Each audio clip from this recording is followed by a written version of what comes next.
What's up, guys? Welcome to Joint Jack. Today we're working on our spine. Now, as I kind of developed this program, I couldn't help but think about hockey players. I'm not sure if many of you know this, but I grew up playing hockey. I'm from St. Paul, Minnesota.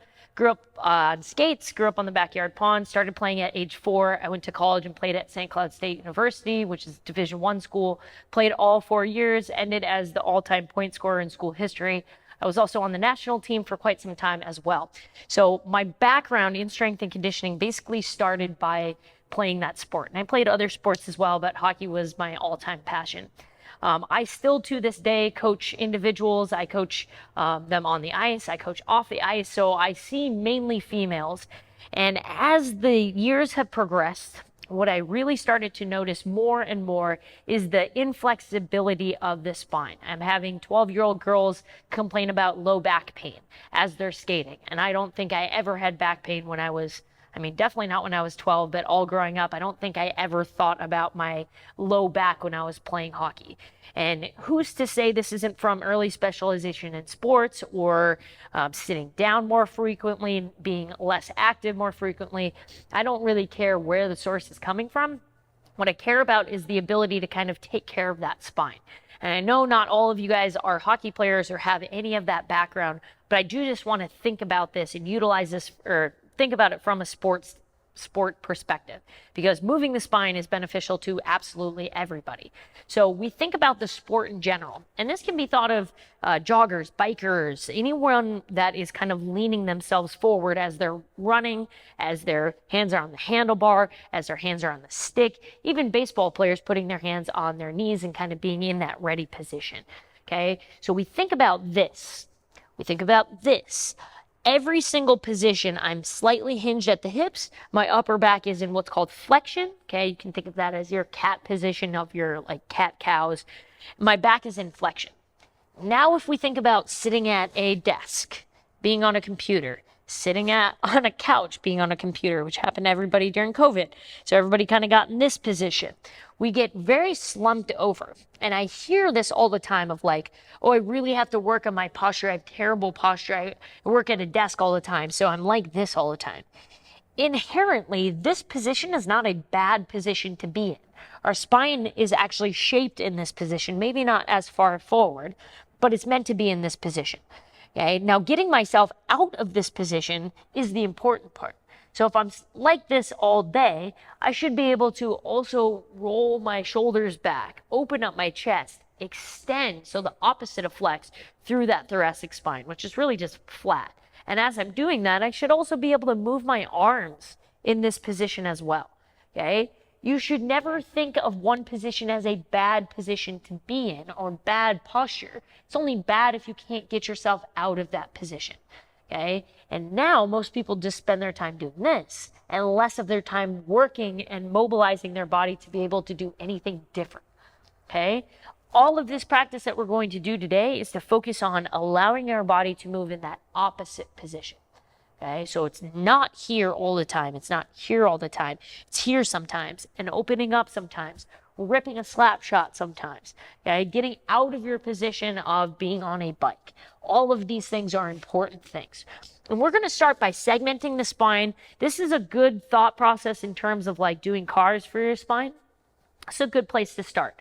Segmenting is a challenging thing. Take your time with this. If you've done this before in this practice, you know and understand that this is a tough thing to do. So you're going to bring your back into flexion or our cat position. Hands should be directly under my shoulders. Thighs are directly underneath my hips. There should be no movement forward and backwards here. We're just thinking to move the spine. Now, one vertebrae at a time, starting at your low back, I'm going to bring my back into extension. You can kind of close your eyes here. We are going to do this. Once I'm fully extended, I'm going to start again from my hips in flexion. I'm going to finish my sentence now. We're going to do this for 1 full minute. So you take your time while doing this. I'm going to do a couple more reps just to, if you have to watch, you can see what my spine is doing. You can also take my same cadence here. I'm not moving fast. I'm allowing each individual its time to move into extension and flexion.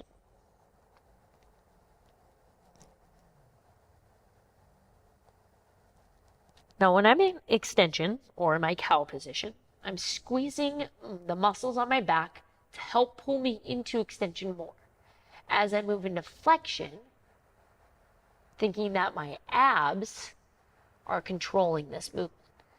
Once I am squeezing my abs, then I'm lifting my sternum to the ceiling. I'm pushing through the floor, and I'm trying to get the vertebrae between my shoulder blades to reach up further.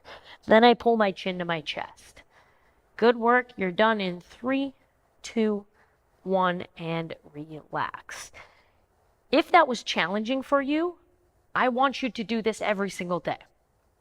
If you find that you have more rounded shoulders and you're not able to get the shoulders up, or if you have a hard time bringing that shoulder all the way up and overhead, many people are like, my shoulder, I don't have good shoulder mobility.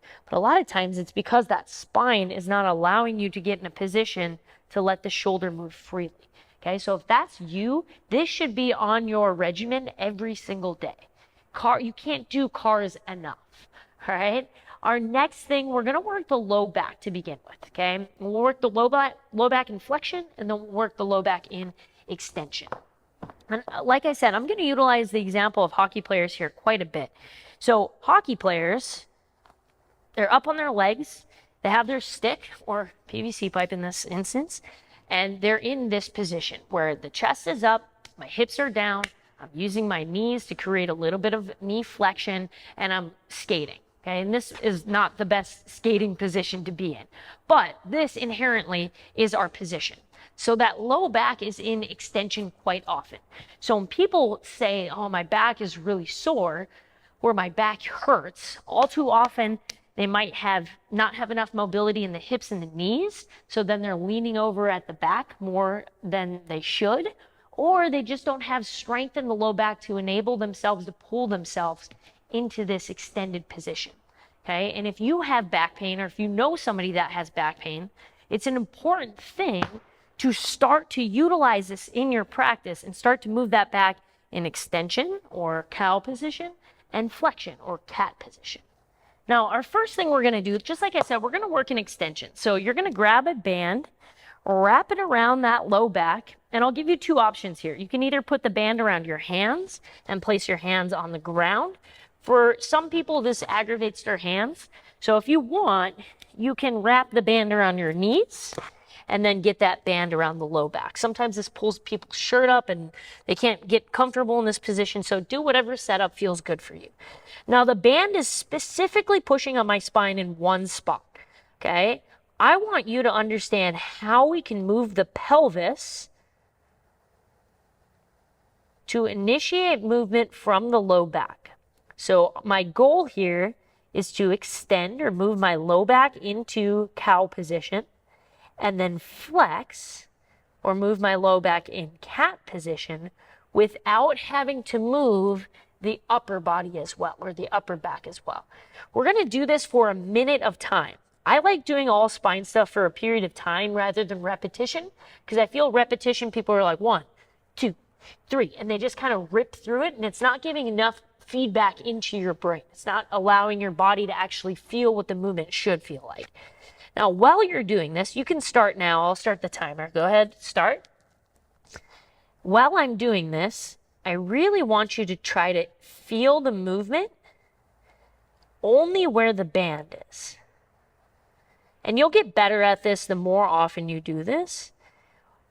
Now, for the next 30 seconds, I want you to squeeze into your cat and into your cow positions as hard as you can. So I'm going to go into my cow position, and I'm going to squeeze my low back as hard as I can. Then I'm going to slowly move into my cat position. I'm going to squeeze my abs as hard as I can.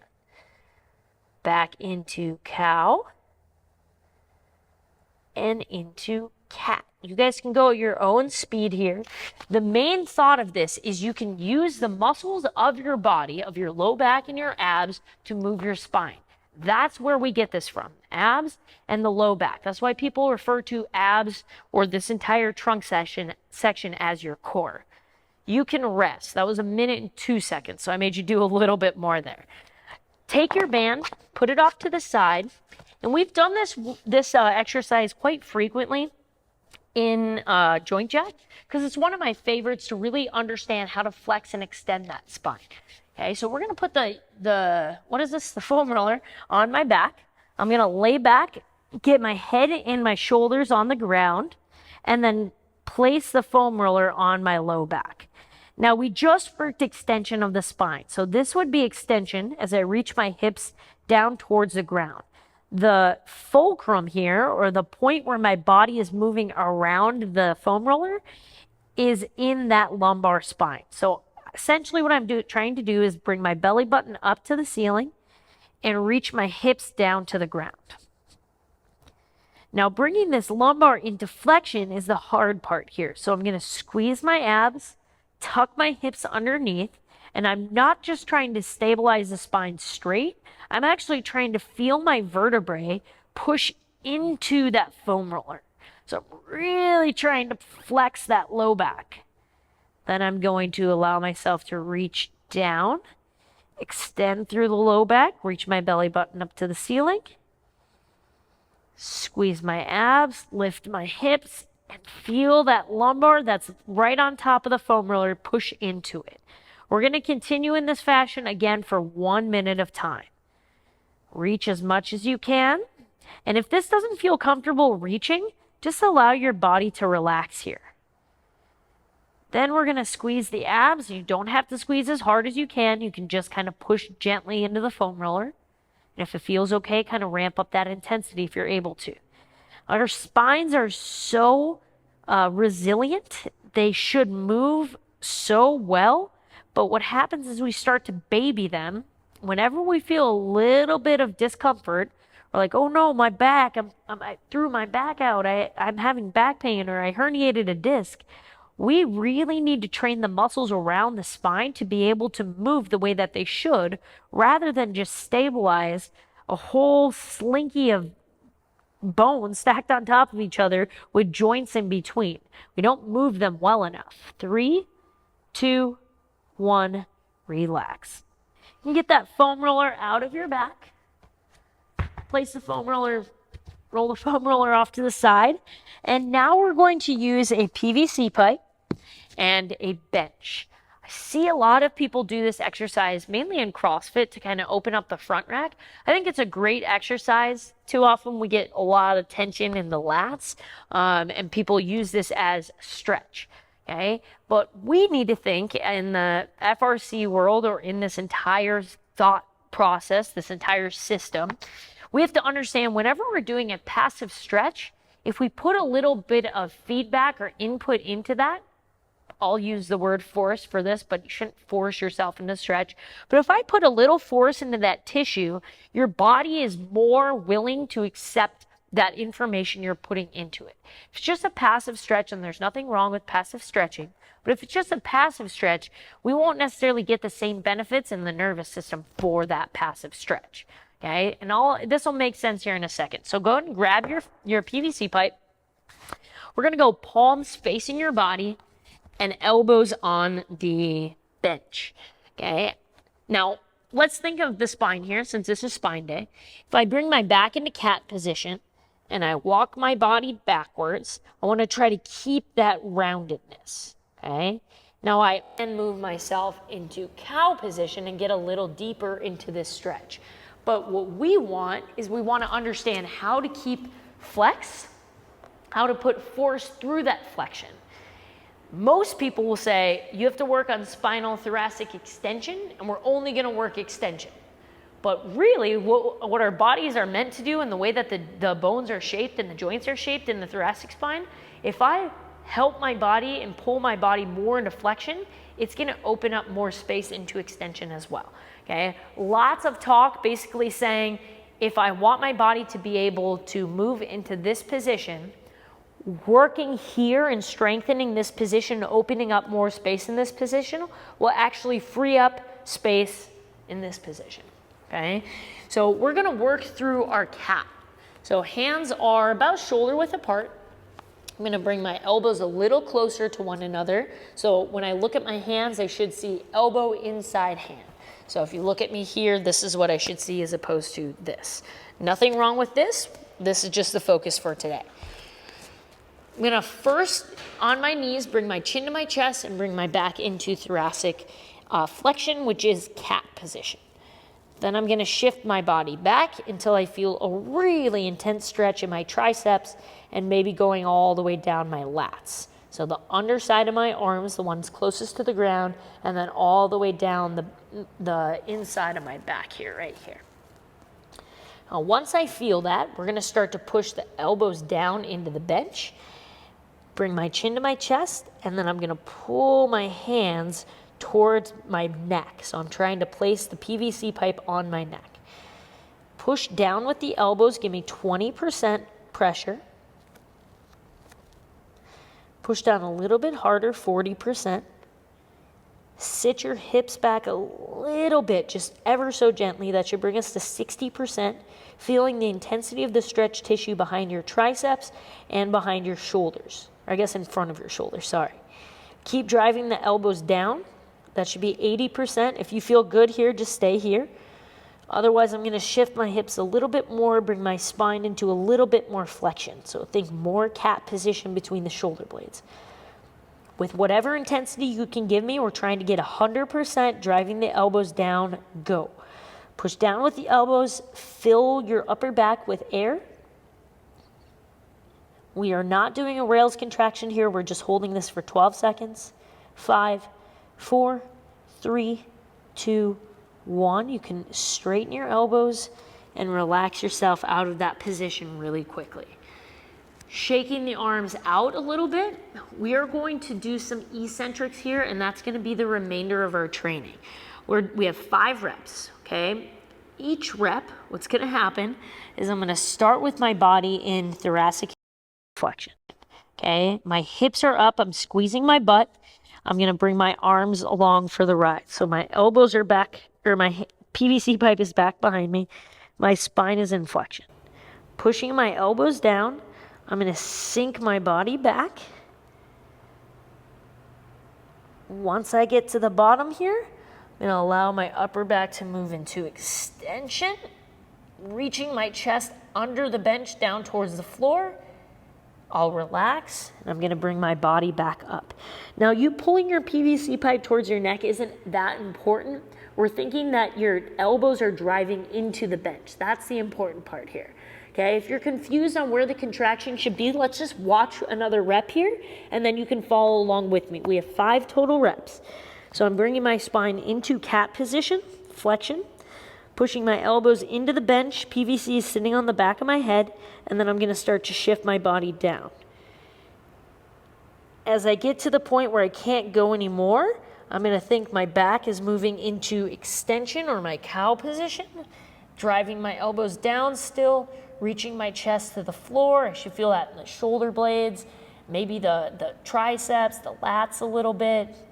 I'll relax and come back up.